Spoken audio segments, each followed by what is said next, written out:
ప్రభుత్వానికి చంద్రబాబు నాయుడు గారి ప్రభుత్వానికి తేడా ఏంటన్నా? చాలా తేడా ఉందండి.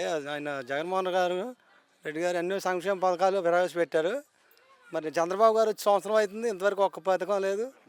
బస్సు ఫ్రీ అన్నారు, ఫీజు రియంబర్స్మెంట్ అన్నారు, స్కాలర్షిప్లు అన్నారు, ఈ రైతు రుణమాఫీ అన్నారు, అవి అన్నారు, ఇవి అన్నారు. ఏమి ఒక్కటి కూడా చేసిన పాపం లేదు.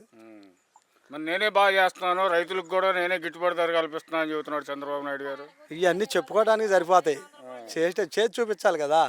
చెప్పడానికి ఎలక్షన్లో ఎన్నో వాగ్దానాలు ఇస్తారు, అవి అమలు చేసినోడు నాయకుడు. అలాంటి అవన్నీ అమలు చేసినోడు నాయకుడు, ఏకైక నాయకుడు ఉండంటే జగన్మోహన్ రెడ్డి. ఎవరు లేరు, ఆయనకు మించినోడు లేడు అసలు. జనాలు మోసపోయి ఓట్లు వేశారు, చంద్రబాబుని మళ్ళీ మోసం చేశాడు ప్రజల్ని. అంతే తప్ప వేరే ఇదేం లేదు. జనం మళ్ళీ ఒకసారి మోసపోయారు, ఈసారి తెలుసుకుంటారు. ఖచ్చితంగా ఈసారి జగన్మోహన్ రెడ్డి ప్రభుత్వం ఖచ్చితంగా వస్తుంది. సంక్షేమ పథకాలు రావాల్సిన వాళ్ళందరికీ అందుతాయి, అర్హులైన వాళ్ళకి అందరికి వస్తాయి. చంద్రబాబు మోసం చేస్తారని తెలిసినా కానీ పవన్ కళ్యాణ్ కలిసి కూటమిని పెట్టి జనాన్ని మోసం చేశారు, మహిళలను మోసం చేశారు, విద్యార్థులను కూడా మోసం చేశారు. అందరిని మోసం చేసి ఇవాళ అధికారంలోకి వచ్చారు వాళ్ళు.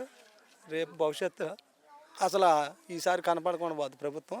ఈ ప్రభుత్వం ఇక రాదనే కనుమరుగైపోద్ది. అది ఇప్పుడు చంద్రబాబు నాయుడు గారు ఎన్నికల ముందు కరెంటు ఛార్జీలు తగ్గిస్తా అన్నాడు, తగ్గించాడండి? ఛార్జీలు తగ్గించడం అటు నుంచి ఇంకా పెంచాడు వాటిని. ఛార్జీలు తగ్గించడం అనేది ఏం లేదు, పెంచడం తప్ప. చంద్రబాబు చేసేది ఏంటంటే అన్ని రేట్లన్నీ పెంచడమే. నిత్యావసర వస్తువులు, కరెంట్ ఛార్జీలు, అన్ని ధరలు పెంచడం తప్ప తగ్గించడం అనేది ఆయన చరిత్రలో లేదు, అది జరగదు కూడా. అంతే. ఇప్పుడు నిత్యావసర వస్తువుల ధరలు ఎలా ఉన్నాయండి? అన్నీ పెరిగిపోయినాయి కండి. అసలు ఏముందా, ఏమి కొనేటట్టు అన్ని రేట్లు పెరిగిపోయినాయి. ఉచిత ఇసుక ఫ్రీ అన్నాడు చంద్రబాబు గారు. ఈరోజు అన్ని వేల టన్నులు అన్నీ ఇతర రాష్ట్రాలకి, తెలంగాణ, మహారాష్ట్ర, కర్ణాటక ఇవంతా తోలుకుంటున్నారు. వాళ్ళు సిండికేట్ అయిపోయారు మొత్తం. విచ్చలవిడిగా పేరుకే ఉచిత ఇసుక, అది మొత్తం దోచుకుంటున్నారు. వాళ్ళు కాంట్రాక్టర్లు, వాళ్ళ పార్టీ నాయకులు వాళ్ళందరూ దాచుకొని సంపాదించుకుంటున్నారు వాళ్ళు. అంతే తప్ప వాళ్ళు ఫ్రీ అని ఏదో చెప్పారు తప్ప దాని వల్ల ఒరిగేది ఏం లేదు. అది వాళ్ళ రాజ్యం, వాళ్ళు ఇష్టారాజ్యంగా విచ్చలవిడిగా దోచుకొని అమ్ముకుంటున్నారు ఇసుకని. ఇప్పుడు చెప్పండి అన్న, మరి చంద్రబాబు నాయుడు గారి ప్రభుత్వంలో రైతు ఎలా ఆనందంగా ఉన్నాడా, ఏమన్నా ఇబ్బంది పడుతున్నాడా? రైతుకి చంద్రబాబు వస్తేనే కష్టాలు వచ్చినట్టు. రైతులు ఏమన్నా మిర్చి ధర లేదండి, పత్తి ధర లేదు, వడ్లు కూడా ధరలు లేవు.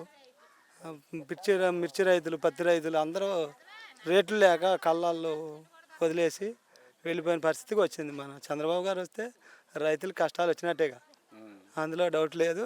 ఆయన వచ్చిందంటే వర్షాలు పడవు, అంతా రైతు మొత్తం గొల్ల అయిపోవడం. ఇంక వేరే ఆలోచన లేదుక. రైతు కష్టాలు చంద్రబాబు వచ్చిందంటే రైతు కష్టాలు కొని తెచ్చుకున్నట్టే.